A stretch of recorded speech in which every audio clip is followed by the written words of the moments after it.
உங்களுக்கு ஒரு டாஸ்க் கொடுக்கப்பட்டுச்சு, அந்த கேரக்டர் ரிஜெக்ட் பண்ணுது, நீங்க யார் அதை முடிவு எடுக்கிறதுக்கு? நாட்டில் நான் பேசுற டயலாக் வந்து ரொம்ப கேமரா பின்னாடி, அது நான் ஒரு ஒர்க் இல்ல, கேமரா முன்னாடி. நண்பர்கள் அனைவருக்கும் வணக்கம். இன்னைக்கான ப்ரோமோ வந்துருச்சுங்க. இந்த ப்ரோமோவை பத்தி தான் நம்ம டிஸ்கஸ் பண்ண போறோம். அதுக்கு முன்னாடி இந்த வீடியோக்கு ஒரு லைக் போடுங்க.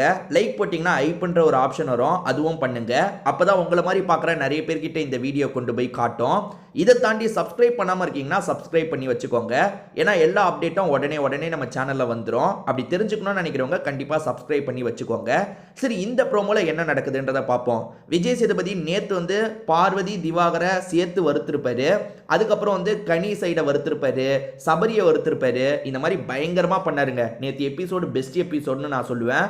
எனர்ஜி ஸ்டார்டிங்ல இருந்து விஜய் சேதுபதிக்கு கடைசி வரைக்கும் குறையவே இல்லை. அந்த அளவுக்கு சூப்பரா பண்ணாரு.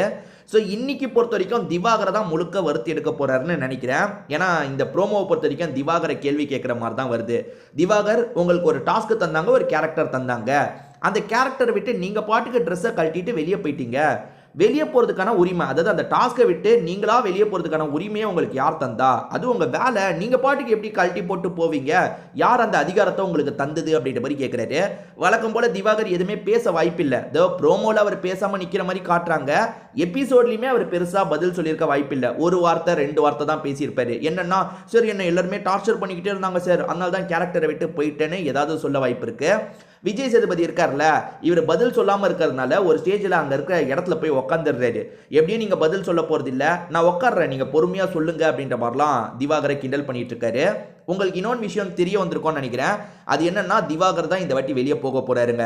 திவாகர் வெளியே போறதை நினச்சி பயங்கர சந்தோஷமா நிறைய பேர் இருக்காங்க.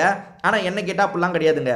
என்னை பொறுத்த வரைக்கும் திவாகர் வெளியே லூஸாக இருக்கலாம், நிறைய லூஸ் ஸ்டாக் விட்டுருக்கலாம், கேஸ்ட்டை பற்றி ஒரு இது எடுத்துருக்கலாம். அதெல்லாம் எனக்கு தேவை கிடையாது. உள்ள வந்து நீ என்ன கேம் ஆடுற, அதுதான் எனக்கு முக்கியம். உள்ள வந்து அந்த அளவுக்கு மோசமாலாம் கேம் ஆடல. அதாவது சில இடத்துல இவருக்கு அந்த கேஸ்ட் வெறி இருக்கு, அதெல்லாம் நம்மளால புரிஞ்சுக்க முடியுது. ஆனால் உள்ள வந்து ரொம்ப மோசமாலாம் திவாகர் பண்ணலை. அது பொண்ணுங்க கிட்ட எல்லாம் மீறி நடக்கிறது. சில இடத்துல லிமிட் தாண்டுது. அப்படி பார்த்தா திவாகர் மட்டுமா லிமிட்டை தாண்டினாரு? எஃப்ஜே லிமிட்டை தாண்டலையா? எல்லாருமே அந்த தப்பை பண்ணுறாங்க. அதே மாதிரி திவாகரும் பண்ணுறாரு. சொசைட்டி, அதாவது வெளியே இவருக்கு மேலே ஒரு கோமம் இருக்குது பார்த்தீங்களா, அது கேம்குள்ளேயும் வந்துருச்சு. மற்றபடி எனக்கெல்லாம் வந்து திவாகரை வந்து ஐயோ திவாகர்லாம் வெளியே போனது பயங்கர சந்தோஷம்லாம் நான் சொல்ல மாட்டேன். ஏன்னா வந்து டிசர்விங்காக இல்லாதவங்க வெளியே போனோன்னு தான் நான் நினைப்பேன். என்னை பொறுத்த வரைக்கும் ரம்யா ஜோ டிசர்விங்கே கிடையாது. கனியெல்லாம் வந்து என்ன கேம் ஆடுறாங்க, எப்படி அவங்களாம் சர்வைவ் ஆகுறாங்கன்னே எனக்கு தெரியல. சத்தியமாக கெமி, இந்த ரம்யா ஜோலாம் எப்படி சர்வைவ் ஆகுறாங்கன்னு எனக்கு புரியல. திவாகரை பொறுத்த வரைக்கும் இங்கே என்ன பண்ணணுமோ ஒழுங்காக தான் பண்ணுறாரு. எந்த இடத்துல பேசணுமோ அந்த இடத்துல கரெக்டாக தான் பேசுகிறாரு, கரெக்டான பாயிண்ட் வைக்கிறாரு. சில தப்பு நடக்குது, நான் மறுக்கவே இல்லை. இவர் வந்து அப்படியே புத்தரோ ஞானியோ கிடையாது. எல்லா இடத்துலையும் கரெக்டாக நடந்துக்க. எல்லாரும் தப்பு பண்ணுற மாதிரி திவாகரும் சில தப்பு பண்ணுறாரு. ஆனால் திவாகர் இவ்வளோ சீக்கிரமாக வெளியே போக வேண்டிய ஆளான்னு கேட்டிங்கன்னா கிடையாது. அவரோட எஃபர்ட்டை அவர் போடுறாரு, நிறைய வெளியே திரியிறாரு. கெமி, நான் கேட்குறது என்னன்னா, கெமி ரம்யா ஜோ கூட கம்பேர் பண்ணும்போது திவாகர் வெளியே போகிறதுக்கு டிசர்விங் கிடையாதுங்க. அதுதான் நான் அழுத்தமாக சொல்லணும்னு நினைக்கிறேன். சரி, விஜய் சேதுபதி என்ன பேசுகிறாருன்னு பார்ப்போம். விஜய் சேதுபதி என்ன சொல்கிறாருன்னா, அடிக்கடி உங்களால் கேமராவை பார்த்து டைலாக் பேச தெரியுதுல்ல, நான் பேசுகிற டைலாக்லாம் ரொம்ப பிரபலம் அப்படின்ற மாதிரிலாம் பேசுகிறீங்களே, கேமரா பின்னாடியே ஓடிட்டு இருக்கீங்கல்ல, ஆனால் ஒரு டாஸ்க்கை பண்ணுறதுக்கு உங்களுக்கு வக்கு இருக்கா? வக்கே இல்லை அப்படின்ற மாதிரிலாம் திட்டுறாரு. அதுக்கும் திவாகர் எப்போவுமே போல் பதில் சொல்ல மாட்டாரு, அமைதியாக குனிஞ்சிட்டு இருக்காரு. சரி, ப்ரோமோவில் தான் இவர் குனிஞ்சிட்டு இருக்க விஷயத்த காட்டுறாங்கன்னு பார்த்தீங்கன்னா, ஃபுல் எபிசோட்லையுமே மேக்ஸிமம் திவாகர் குனிஞ்சிட்டு இருக்க தான் வாய்ப்பு இருக்குது. ஏன்னா திவாகர் வந்து மற்ற இடத்துல நிறைய பேசுறாரு, ஆனால் விஜய் சேதுபதி கிட்ட பேசினா வேலைக்காவது. ஏன்னா எப்படியும் விஜய் சேதுபதி கிட்ட பேசினா ஆஃப் பண்ணி அமைதியாக இருக்க வச்சிருவாரு. ஏன்னா நிறைய பேர் பல்ப் வாங்கிட்டு இருக்காங்க இங்கே விஜய் சேதுபதி கிட்ட.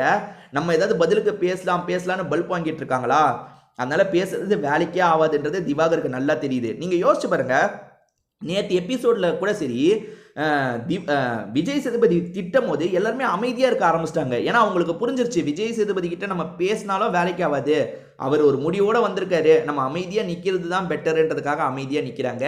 என்னை பொறுத்த வரைக்கும் அமைதியாக நிற்கிறதும் நல்ல விஷயம் தான். ஏன்னா என்ன சொல்கிறாருன்னு கேட்டுக்கோங்க, அதை மாற்றிக்கோங்க, அடுத்த வாரம் மாற்றிக்கோங்க, அவ்வளோதான்.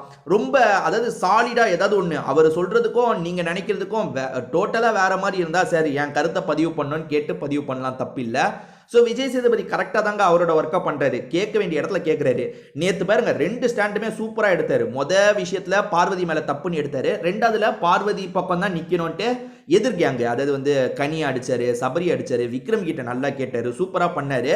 இன்னைக்கு திவாகரை வச்சு தான் மேக்ஸிமம் இருக்கும்னு நினைக்கிறேன். திவாகர் இஷ்யூவை தான் நிறைய பேசுவாங்கன்னு நினைக்கிறேன். இதை தாண்டி இந்த வீக்ல பேசுறதுக்கு பெருசா எதுவுமே கிடையாதுங்க. சபரி விஷயத்தை நேத்தே முடிச்சிட்டாரு. இன்னைக்கு பொறுத்த வரைக்கும் திவாகரை போட்டு பொலன்னு பொழப்பாரு. திவாகர் நீங்க தான் எவிக்டட் அப்படின்ற மாதிரி அனுப்பி விடுவாருன்னு நினைக்கிறேன். திவாகர் அதை எப்படி ஏத்துக்கிறாருன்றதை பார்ப்போம். நீங்க என்ன நினைக்கிறீங்க அப்படின்ற உங்களோட கருத்தையும் சொல்லுங்க.